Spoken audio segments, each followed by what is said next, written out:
भाई सभी को नमस्कार। उम्मीद आप अच्छे होंगे, बहुत अच्छे से अपनी पढ़ाई पर लगे हुए होंगे।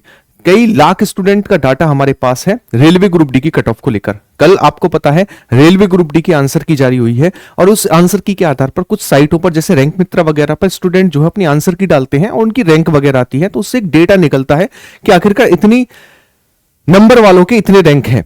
तो उस डेटा के आधार पर हम डिस्कस करेंगे कि अगर आपके इतने नंबर हैं तो आप फिजिकल के लिए जा सकते हैं, इतने नंबर हैं तो आप फाइनल तक जा सकते हैं, पिछली कट ऑफ को ध्यान में रखते हुए।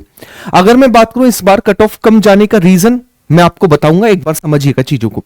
अगर मैं बात करूं इस बार को रेलवे ग्रुप डी को लेकर तो लगभग 1,08,00,000 के करीब फॉर्म थे। वैकेंसी इस बार 32,000 थी। एक सीट पर लगभग 310 स्टूडेंट का कंपटीशन था। तो अगर मैं बात करूं सबसे पहली चीज तो ये कि एनटीपीसी वाले ही स्टूडेंट ग्रुप डी दे रहे हैं, ग्रुप डी वाले एनटीपीसी दे रहे हैं, तो सेम स्टूडेंट लगभग है। आप देखोगे एनटीपीसी में इससे ज्यादा कंपटीशन था। उसके बाद कट ऑफ 75-80 तक गई, लेकिन वहां पर सीबीटी 2 भी होना था, इसलिए वहां पर कट ऑफ कम गई। अगर सीबीटी 1 होता तो वहां पर भी कट ऑफ बहुत हाई जा रही होती, क्योंकि इसमें केवल एक एग्जाम है, इसलिए इसमें कट ऑफ हाई जाने के बहुत ज्यादा रीजन भी है और बहुत ज्यादा पॉसिबिलिटी भी है। अगर मैं बात करूं जैसे हमारे पास डेटा आया उसके आधार पर मैं देखूं आंसर की के बाद, तो मैक्सिमम जो स्टूडेंट है वो 65 नंबर तक सीमित हुए मैक्सिमम। लेकिन ये मैक्सिमम तो कट ऑफ कभी नहीं जा सकती। जहां पर स्टूडेंट ज्यादा होगा वो कभी कट ऑफ जा सकती बिल्कुल भी नहीं। उसके बाद 70 और 72 ये हमारे पास रेयर, 72 रेयर और 70 मीडियम कैटेगरी में देखने को मिल रहा है। इसका मतलब यह है कि 65 तो कट ऑफ किसी भी कीमत पर नहीं जा सकती जनरल कैटेगरी को लेकर।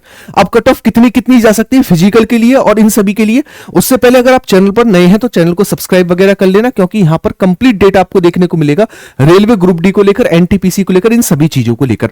अगर मैं बात करूं किसको लेकर, अगर आपके नंबर कम है और आपको लग रहा है भी हमें नेक्स्ट ग्रुप डी देना है, एनटीपीसी देना है, तो सीधी सी बात समझिएगा, कंप्लीट रिवीजन नोट्स मैंने टेलीग्राम पर डाल दिए हैं, जिसमें मैंने आपको 5000 एमसीक्यू जीके जीएस के 18 महीने का करंट अफेयर के 1600 क्वेश्चन, इसके अलावा 2000 एमसीक्यू साइंस के, 1000 MCQ geography, 1000 static GK, 1000 question UP GK, all hand written notes, top topics की पीडीएफ और ये सारे के सारे पार्ट, यानी 40 टॉपिक की पीडीएफ जो आपको ये देखने को मिलेगी, जो कि एनटीपीसी और ग्रुप डी दोनों के लिए हेल्पफुल रहती है। ये आपको सारा का सारा डेटा जो है वो टेलीग्राम पर डाल दिया गया बढ़िया तरीके से। आप देखोगे यहां पर सारी की सारी पीडीएफ है जिनसे आप रिवीजन कर सकते हैं और बेहतरीन तरीके से इस बार अगर नहीं भी हो पा रहा है रेलवे ग्रुप डी और एनटीपीसी में, तो आपके पास जो आने वाले एग्जाम में जान लगा दो, इससे बेहतर कुछ भी नहीं होता जीके जीएस में। ज्यों के त्यों क्वेश्चन इस नोट से आएंगे और बड़ी अच्छे तरीके से लास्ट टाइम को ध्यान में रखते हुए, और लास्ट टाइम जो पैटर्न में चेंज आया था वो सारे के सारे टॉपिक इसमें काउंट कर दिए गए हैं, ताकि आप अच्छे से सारी चीजों का रिवीजन कर सकें। क्लियर है? नोट्स पेड होंगे लेकिन बेहतरीन होंगे एकदम, जिससे कोई मजा ही आ जाएगा। तो अगर मैं कट ऑफ को लेकर बात करूं तो यूआर की कट ऑफ को लेकर आप समझोगे तो आप देख सकते हो यूआर की कट ऑफ, अगर आप फिजिकल के लिए जा रहे हो तो 70 तक जा सकती है इस बार यूआर की कट ऑफ। ओबीसी को लेकर मैं बात करूं 68 से 70 के बीच, ईडब्ल्यूएस 67 तक, एससी के लिए 62 तक और एसटी के लिए 58 से 60 के बीच कट ऑफ रह सकती है। रीजन क्या है? रीजन है इस बार वैकेंसी और कंपटीशन को लेकर। एक सिंगल एग्जाम होता है आप, और दूसरा ये देखिएगा ना, ये आप नॉर्मलाइजेशन में भी देखेंगे नंबर बढ़ेंगे। जैसे पिछली बार 65, 62, 67 वाले बच्चे ज्यादा थे, मतलब अब से पहली वाली वैकेंसी में, लेकिन हुआ क्या था? हुआ ये था नॉर्मलाइजेशन हुआ तो 79, 78, 68 ऐसे कट ऑफ गई। तो नॉर्मलाइजेशन भी एक बड़ा फैक्टर है। अभी इस चीज को लेकर परेशान मत होइएगा, 62, 65 अभी नॉर्मलाइजेशन पूरा खेल बदलेगा, है ना। ये नॉर्मलाइजेशन के बाद की कट ऑफ में आपको बता रहा हूं। अगर आप यूआर में है तो फाइनल के लिए 73, अगर आप ओबीसी में फाइनल के लिए 72, अगर आप ईडब्ल्यूएस में है 71, एससी के लिए 65 और एसटी के लिए 67 नंबर तक आप फाइट कर सकते हैं। किसको लेकर? रेलवे ग्रुप डी को लेकर। लेकिन अभी किसी चीज को लेकर ये हैरान मत होइएगा मेरे इतने नंबर हैं तो मैं बाहर हो गया, नहीं।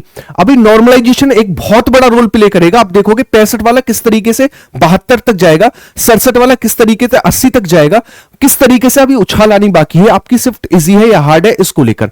क्लियर है? बाकी मैंने आपको सारी की सारी चीजें बता दी। चैनल पर नए सब्सक्राइब कर लेना, वीडियो को लाइक कर देना और अपनी शिफ्ट और अपने मार्क्स ये जरूर कमेंट बॉक्स में कमेंट करके जाना, ताकि हम एक आइडिया लगा पाए कि इस बार इस शिफ्ट में इतने नंबर बढ़ने की पॉसिबिलिटी है और कौन सी शिफ्ट और कौन सी शिफ्ट इजी और कौन सी शिफ्ट हार्ड है। उम्मीद है सारी की सारी चीज आपको समझ में आई होंगी। बाकी आप जितने भी रेलवे एनटीपीसी की तैयारी कर रहे हैं इन नोट्सों का जरूर रिवीजन करिएगा। 40 टॉपिक का मैंने 40 टॉपिक जो बताए ना, ये रामबाण है आपके लिए। इतना मैं भरोसा दिला सकता हूं कि पिछली बार एनटीपीसी ग्रुप डी का जो पैटर्न में चेंज हुआ वो सारा का सारा अपडेट इसमें कर दिया है, ताकि आपको सिंगल चीजों को लेकर परेशानी देखने को ना मिले। बाकी मेरी चीजों को आप समझ पाए होंगे। मिलते हैं सीधा क्लासेस में। बाय बाय, टेक केयर, सभी को जय हिंद।